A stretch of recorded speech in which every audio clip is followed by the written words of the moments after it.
بسم اللہ الرحمن الرحیم۔ السلام علیکم مائی ڈیئر اسٹوڈنٹس، امید ہے آپ سب خیریت سے ہوں گے، اور یہ بھی امید کرتی ہوں کہ آپ نے لاسٹ لیکچر سنا ہوگا، یاد بھی کیا ہوگا۔ ہم نے لاسٹ لیکچر میں 7 چیپٹر سے سٹارٹ لیا تھا، اور 7 چیپٹر میں ہم نے اسلامی جمہوریہ پاکستان کی زبانیں پڑھی، اور ان میں ہم نے پہلے ان کا تعارف پڑھا، اور اس کے ساتھ ہم نے قومی زبان اردو پڑھی۔ آج ہم مزید اسی ٹاپک کو آگے لے کے چلتے ہیں، جس میں ہم پاکستان کی علاقائی زبانیں پڑھیں گے۔ پاکستان کی علاقائی زبانوں میں سب سے پہلے پنجابی زبان پڑھتے ہیں ہم۔ پنجابی زبان پنجاب میں بولی جانے والی زبان ہے۔ یہ ایک بہت قدیم زبان ہے، اور پنجابی صوبہ پنجاب کی زبان ہے۔ یہ زبان پاکستان اور انڈیا دونوں میں بولی جاتی ہے۔ پاکستان اور انڈیا میں ہم نے 2 چیپٹر میں بہت اچھے سے پڑھا ہے کہ سر ریڈ گلف کی ناانصافی کی وجہ سے، غیر منصفانہ تقسیم کی وجہ سے پارٹیشن کے وقت آدھا پنجاب انڈیا کے پاس رہا اور آدھا پنجاب پاکستان کے حصے میں آیا۔ تو اس لحاظ سے یہ جو پنجابی ہے دونوں سائڈوں پہ بہت زیادہ بولی جاتی ہے، اور اسے بہت اہم مقام حاصل ہے۔ اس کے ساتھ ہم دیکھتے ہیں پنجابی زبان کے معنی۔ پنجابی زبان کے معنی 5 آبوں دریاؤں کے درمیان بولی جانے والی زبان ہے۔ 5 آبوں کے درمیان بولی جانے والی زبان اس لیے کہا گیا کیونکہ آپ کو پتہ ہے پنجاب کا مطلب بھی یہی ہے کہ 5 دریاؤں کی سرزمین۔ اسی سے انہوں نے پنجابی کو ریلیٹ کیا ہے۔ 5 آبوں کا مطلب 5 پانی، یعنی دریائے ستلج، دریائے راوی، دریائے چناب، دریائے جہلم، دریائے سندھ کے گزرنے والے علاقوں میں بولی جانے والی زبان ہے۔ لفظ 5 سنسکرت سے لیا گیا ہے، جس کے معنی 5 کے ہیں۔ پھر ہم دیکھتے ہیں پنجابی زبان کی ابتدا۔ پنجابی کی ابتدا کے بارے میں کوئی قدیم نمونہ میسر نہیں، لیکن اس زبان کا ربط قدیم تہذیبی ہڑپائی یا داروڑی سے ملتا ہے۔ کچھ ماہر لسانیات کے مطابق پنجابی زبان آرائی سنسکرت زبان سے تعلق رکھتی ہے، اور یہ سنسکرت کی بگڑی ہوئی شکل ہے، کیونکہ اس زبان میں بہت سے الفاظ سنسکرت زبان کے موجود ہیں، مثال کے طور پر چنگا، کالا اور کانا وغیرہ۔ پنجابی زبان ابتدا میں ہندوؤں، جوگیوں اور مسلمان صوفیہ کرام کی زبان سمجھی جاتی تھی۔ محمود غزنوی کے دور میں مشہور شاعر مسعود سلمان نے پنجابی میں شاعری کی، لہٰذا کہا جا سکتا ہے کہ شاید اس زبان کی ابتدا محمود غزنوی کے دور میں ہوئی۔ پنجابی کے ڈیفرنٹ لہجے ہیں، جن میں ان کے ہر لہجے کو علاقے کے لحاظ سے بولے جاتے ہیں، اور وہ 6 لہجے ہیں: ماجھی، سرائکی، ملتانی، پوٹھواری، چھاجی، دہنی، شاہپوری۔ ماجھی لاہور اور اس کے گردنواح میں بولا جاتا ہے، سرائکی ملتان اور ڈیرہ اسماعیل خان کے علاقوں میں بولا جاتا ہے، پوٹھواری راولپنڈی اور اس کے گردنواح میں رائج ہے، چھاجی گجرات اور اس کے گردنواح میں بولا جاتا ہے، دہنی خوشاب اور چکوال وغیرہ کے علاقے کا لہجہ ہے، شاہپوری سرگودا اور اس کے گردنواح میں رائج ہے۔ زبان پنجابی کا معیاری لہجہ جو ہے، پنجابی زبان کا معیاری لہجہ ماجھی لہجے کو سمجھا جاتا ہے، جو لاہور اور اس کے آس پاس کے علاقوں میں مروج ہے۔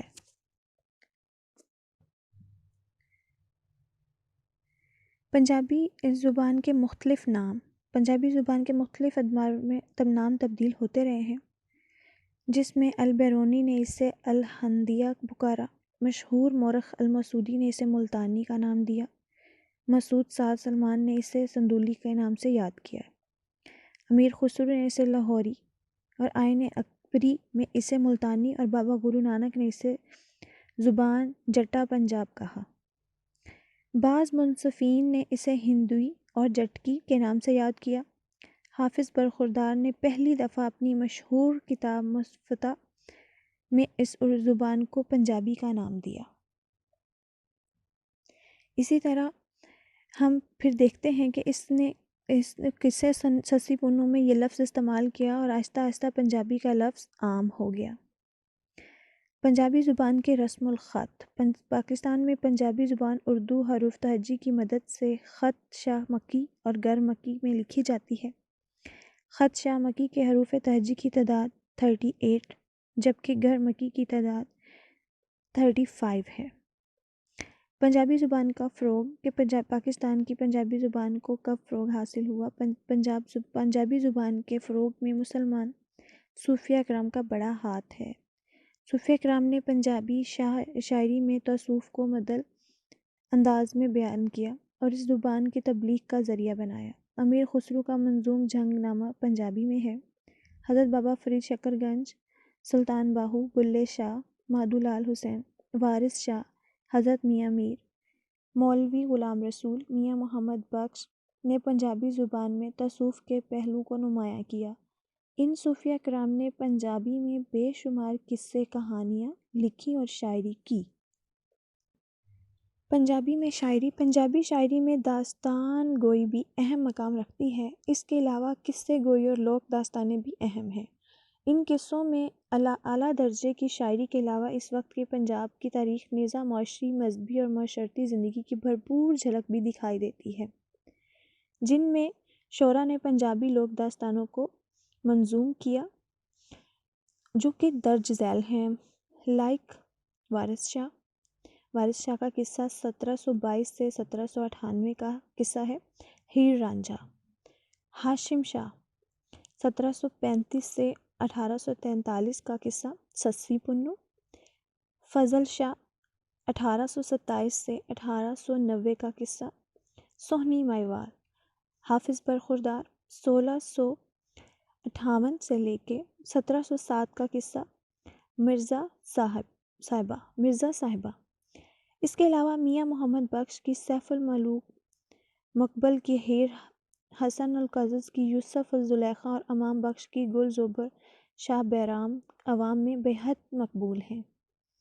پنجابی زبان میں ناول بھی لکھے گئے۔ مشہور ناول نگاروں میں دبر سنگھ، میرن سنگھ اور سید بخشاں منہاس کا ناول بہت مشہور ہے۔ اس کے ساتھ پنجابی ادب کا قیمتی سرمایہ مذہبی کتابوں میں محفوظ ہے۔ اگر ہم دور حاضر کی بات کریں تو ٹیلی ویژنز اور ریڈیو کی نشریات کی وجہ سے بھی پنجابی زبان بہت مشہور ہوئی۔ پنجابی ادب کی خدمت کے لیے مجلس شاہ حسین اور پنجابی اکیڈمی کافی وسیع پیمانے پر کام کر رہی ہیں۔ پھر ہے اس کے ملٹی پلیکس میں اصناف، جو اس کی پنجابی شاعری کی جو اصناف ہیں اس میں کیا ہے، جن میں زندگی کی چھوٹی چھوٹی محسوسات تک کا اظہار کرنے کی صلاحیت پائی جاتی ہے، ہر شعبے میں پھیلی ہوئی ہیں۔ مثلاً حمد، نعت، نورنامہ، معراج نامہ، مرثا، سہ حرفی، بیت، کافی، دوہڑے، ماہیے، ڈھولے، ٹپے، بولیاں، سمی، سٹھیاں، گھوڑی وغیرہ۔ اس کے ساتھ اگر ہم بات کرتے ہیں کہ پنجابی جو نثر ہے اس پنجابی کی 20ویں صدی میں، پہلے پنجابی نثر میں بہت کام ہوا اور جو ہوا وہ بھی صرف مذہبی علم تک محدود تھا۔ بعد میں ناول نویسی، ڈرامہ نویسی، تذکرہ، ایسی تحقیق و تنقید اور دوسری اصناف نثر میں مختلف لوگوں نے اس پر کام کیا۔ 20ویں صدی میں پنجابی نثر کے حوالے سے مولانا بخش کشتہ، ڈاکٹر فقیر محمد اور اس کے ساتھ پیر فضل گجراتی کے نام مشہور ہیں۔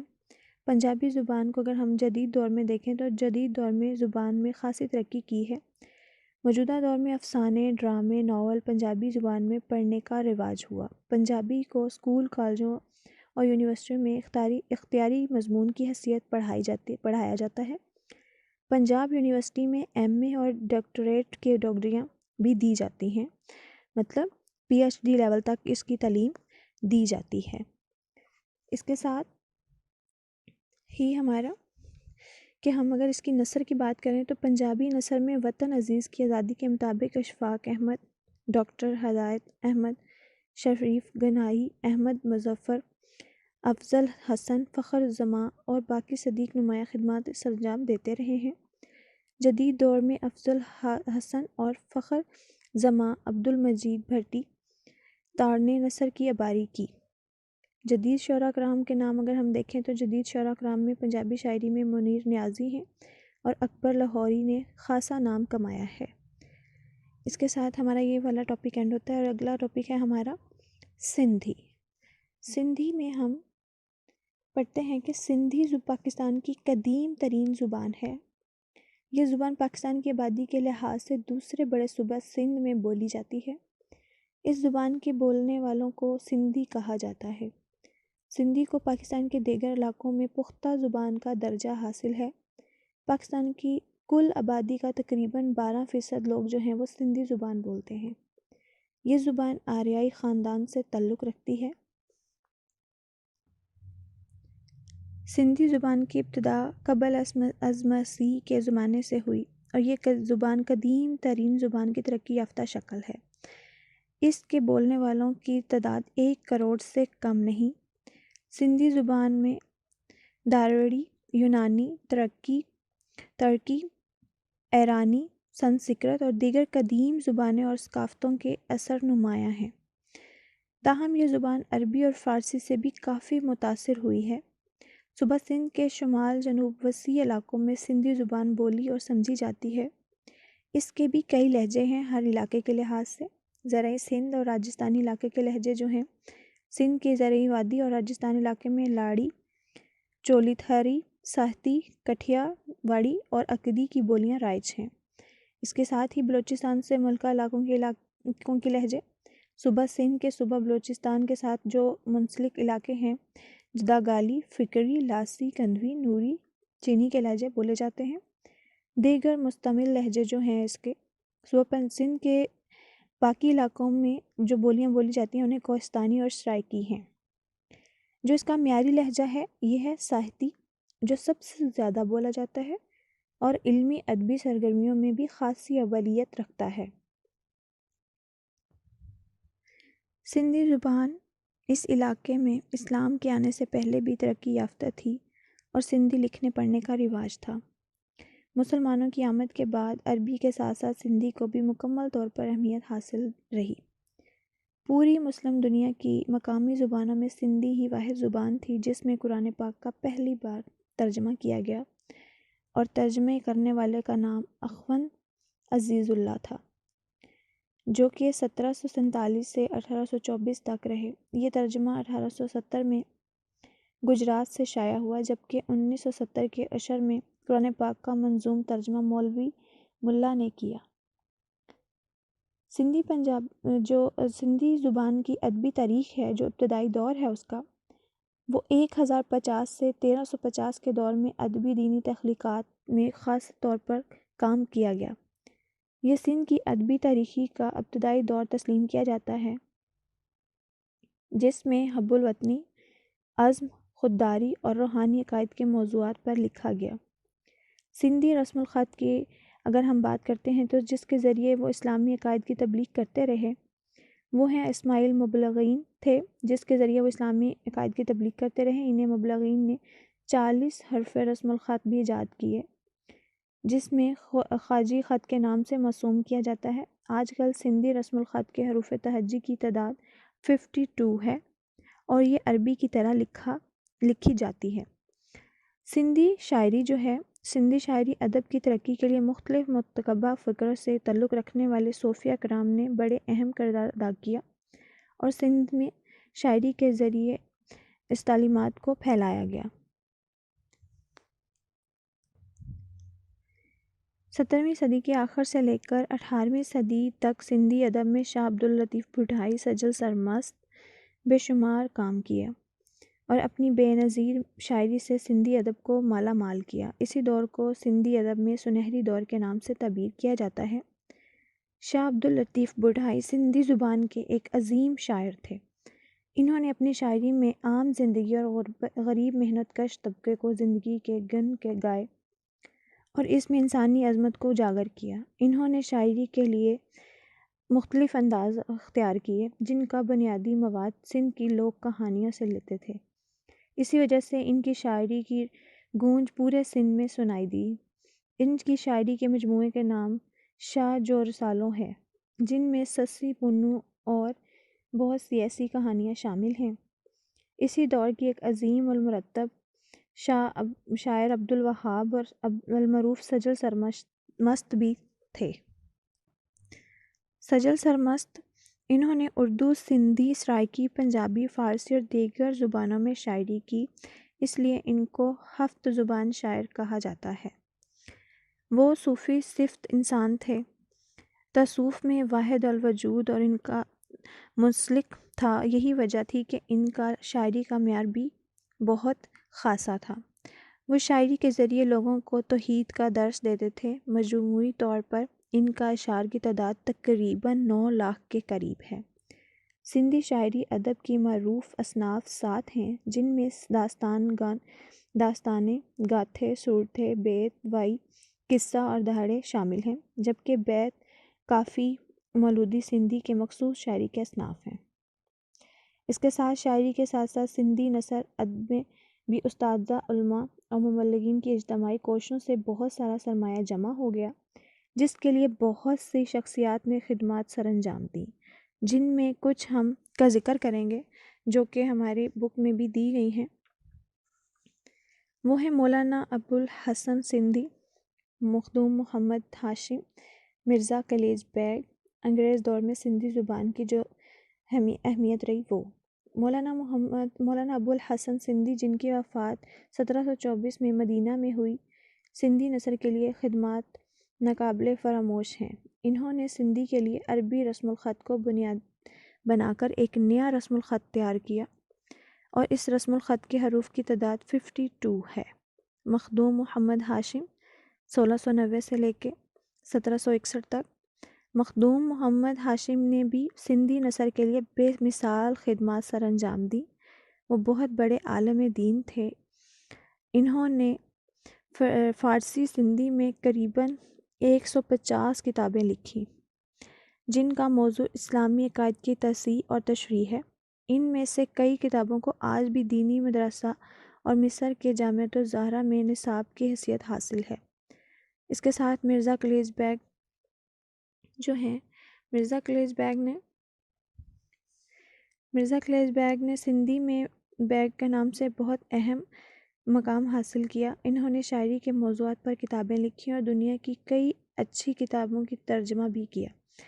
انہوں نے تقریباً 400 کے قریب کتابیں لکھی، جن کے موضوعات جغرافی، تاریخی، سوانح نویسی اور لغت نویسی، گرامر نویسی، تذکرہ نویسی، ڈرامہ نگاری اور اس کے ساتھ تحقیق بھی شامل ہیں۔ ان کی تصانیف جو ہیں آج بھی اسکول اور کالجوں میں پڑھائی جاتی ہیں۔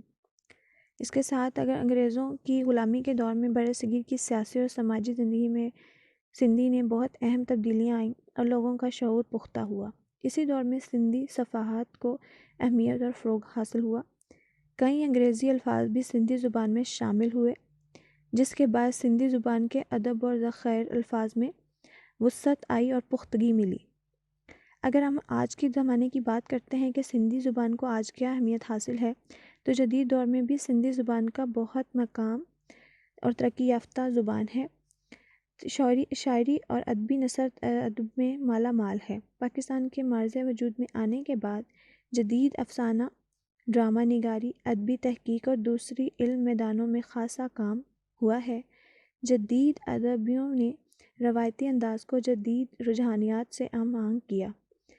اگر ہم دور حاضر کی بات کرتے ہیں سندھی کے حساب سے، تو سندھی ادب بورڈ، سندھی ادب سوسائٹی اور سجل سرمست سوسائٹی اہم خدمات سر انجام دے رہی ہیں، جو کہ آج بھی سندھی کی تعلیم کو اپنی اسکول اور کالجوں میں فروغ حاصل کروا رہی ہیں۔ اسی طرح جیسے پنجابی زبان کو اسکول اور یونیورسٹی اور کالج لیول پر اہمیت حاصل ہے، سندھی زبان کو بھی اسکول، کالج، یونیورسٹیوں میں اہم مقام دیا گیا ہے۔